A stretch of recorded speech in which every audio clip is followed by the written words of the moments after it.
Covey's 7 habits are composed of the primary principles of character upon which happiness and success are based.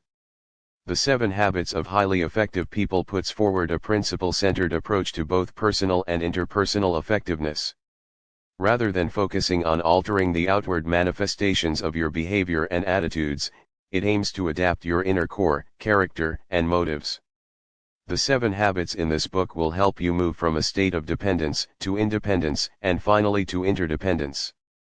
While society and most of the self-help books on the market champion independence as the highest achievement, Covey argues that it's interdependence that yields the greatest results. Interdependence is a more mature, advanced concept. It precludes the knowledge that you are an independent being, but that working with others will produce greater results than working on your own. To attain this level of interdependence, you must cultivate each of the 7 habits laid out in the book. The 7 habits are as follows: 1. Be proactive. 2. Begin with the end in mind. 3. Put first things first. 4. Think win/win. 5. Seek to understand first, before making yourself understood. 6. Learn to synergize. 7. Sharpen the saw. The 7 Habits of Highly Effective People book summary will look at each of these habits and show you how to put them into action to become more successful in whatever you want to achieve. Habit 1. Be proactive. The first and most fundamental habit of an effective person is to be proactive. More than just taking the initiative, being proactive means taking responsibility for your life. Consequently, you don't blame your behavior on external factors such as circumstances, but own it as part of a conscious choice based on your values.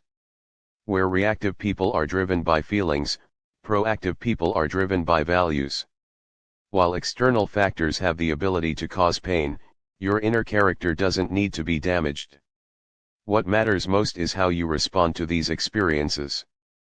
Proactive individuals focus their efforts on the things they can change, whereas reactive people focus their efforts on the areas of their lives in which they have no control. They amass negative energy by blaming external factors for their feelings of victimization. This, in turn, empowers other forces to perpetually control them. The clearest manifestation of proactivity can be seen in your ability to stick to the commitments you make to yourself and to others. This includes a commitment to self-improvement and, by extension, personal growth. By setting small goals and sticking to them, you gradually increase your integrity, which increases your ability to take responsibility for your life. Covey suggests undertaking a 30-day proactivity test in which you make a series of small commitments and stick to them. Observe how this changes your sense of self. Habit 2. Begin with the end in mind. To better understand this habit, Covey invites you to imagine your funeral. He asks you to think how you would like your loved ones to remember you, what you would like them to acknowledge as your achievements, and to consider what a difference you made in their lives. Engaging in this thought experiment helps you identify some of your key values that should underpin your behavior. Accordingly, each day of your life should contribute to the vision you have for your life as a whole. Knowing what is important to you means you can live your life in service of what matters most. Habit 2 involves identifying old scripts that are taking you away from what matters most, and writing new ones that are congruent with your deepest values. This means that, when challenges arise, you can meet them proactively and with integrity, as your values are clear. Covey states that the most effective way to begin with the end in mind is to create a personal mission statement. It should focus on the following: what you want to be, character, what you want to do, contributions and achievements, the values upon which both of these things are based in time. Your mission statement will become your personal constitution. It becomes the basis from which you make every decision in your life. By making principles the center of your life, you create a solid foundation from which to flourish. This is similar to the philosophy Ray Dalio presents in his book, Principles. As principles aren't contingent on external factors, they don't waver. They give you something to hold on to when times get tough. With a principle-led life, you can adopt a clearer, more objective worldview. Habit 3. Put first things first. To begin this chapter, Covey asks you to answer the following questions: what one thing could you do regularly, that you aren't currently doing, that would improve your personal life? Similarly, what one thing could you do to improve your business or professional life? Whereas habit 1 encourages you to realize you are in charge of your own life, and habit 2 is based on the ability to visualize and to identify your key values, habit 3 is the implementation of these two habits. It focuses on the practice of effective self-management through independent will. By asking yourself the above questions, you become aware that you have the power to significantly change your life in the present. Thus, having an independent will means you are capable of making decisions and acting on them. How frequently you use your independent will is dependent on your integrity. Your integrity is synonymous with how much you value yourself and how well you keep your commitments. Habit 3 concerns itself with prioritizing these commitments and putting the most important things first. This means cultivating the ability to say no to things that don't match your guiding principles. To manage your time effectively in accordance with habit 3, your actions must adhere to the following: they must be principle-centered. They must be conscience-directed, meaning that they give you the opportunity to organize your life in accordance with your core values. They define your key mission, which includes your values and long-term goals. They give balance to your life. They are organized weekly, with daily adaptations as needed. The thread that ties all 5 of these points together is that the focus is on improving relationships and results, not on maximizing your time. This shares sentiments with Tim Ferriss, who, in the 4-Hour Workweek, argues that time management is a deeply flawed concept. Habit 4, Think Win/Win. Covey argues that win/win isn't a technique, it's a philosophy of human interaction. It's a frame of mind that seeks out a mutual benefit for all concerned. This means that all agreements or solutions are mutually beneficial, and all parties feel satisfied with the outcome. To embody this mindset, life must be seen as a cooperative, not a competition. Consequently, anything less than a win/win outcome goes against the pursuit of interdependence, which is the most efficient state to be operating within. Therefore, to adopt a win/win mindset, you must cultivate the habit of interpersonal leadership. This involves exercising each of the following traits when interacting with others: self-awareness, imagination, conscience, independent will. To be an effective win/win leader, Covey argues that you must embrace 5 independent dimensions. Character: this is the foundation upon which a win/win mentality is created, and it means acting with integrity, maturity, and an abundance mentality, i.e., there is plenty of everything for everyone. One person's success doesn't threaten your success. Relationships: trust is essential to achieving win/win agreements. You must nourish your relationships to maintain a high level of trust. Agreements: this means that the parties involved must agree on the desired results, guidelines, resources, accountability, and the consequences. Win/win performance agreements and supportive systems: creating a standardized, agreed-upon set of desired results to measure performance within a system that can support a win/win mindset. Processes: all processes must allow for win/win solutions to arise.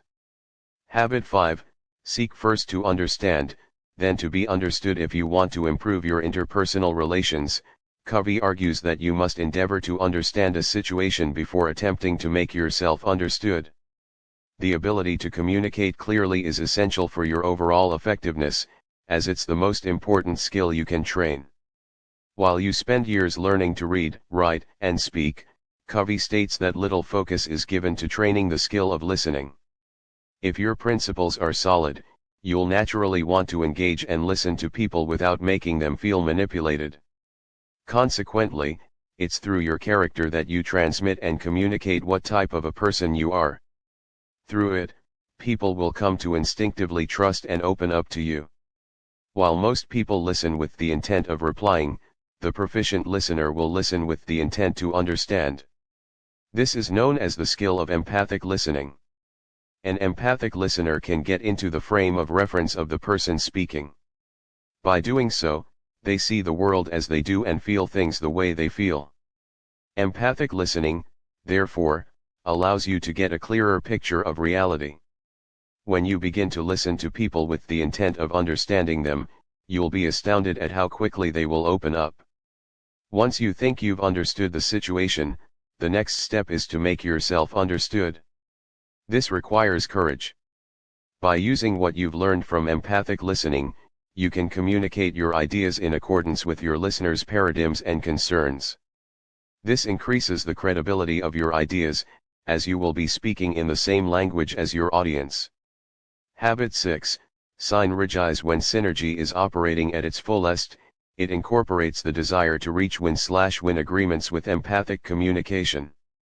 It's the essence of principle-centered leadership. It unifies and unleashes great power from people, as it's based on the tenet that the whole is greater than the sum of its parts. The real challenge is to apply principles of synergetic creative cooperation into your social interactions. Covey argues that such instances of synergetic interpersonal group collaboration are often neglected but should be part of your daily life. At its core, synergy is a creative process that requires vulnerability, openness, and communication. It means balancing the mental, emotional, and psychological differences between a group of people and, in doing so, creating new paradigms of thought between the group members. This is where creativity is maximized. Synergy is effectiveness as an interdependent reality. This involves teamwork, team building, and the creation of unity with other human beings. Habit 7, Sharpen the saw. This seventh habit is all about enhancing yourself through the 4 dimensions of renewal: physical, exercise, nutrition, and stress management. This means caring for your physical body, eating right, getting enough sleep, and exercising regularly. Social/emotional, service, empathy, synergy, and intrinsic security. This provides you with a feeling of security and meaning. Spiritual, value clarification and commitment, study, and meditation.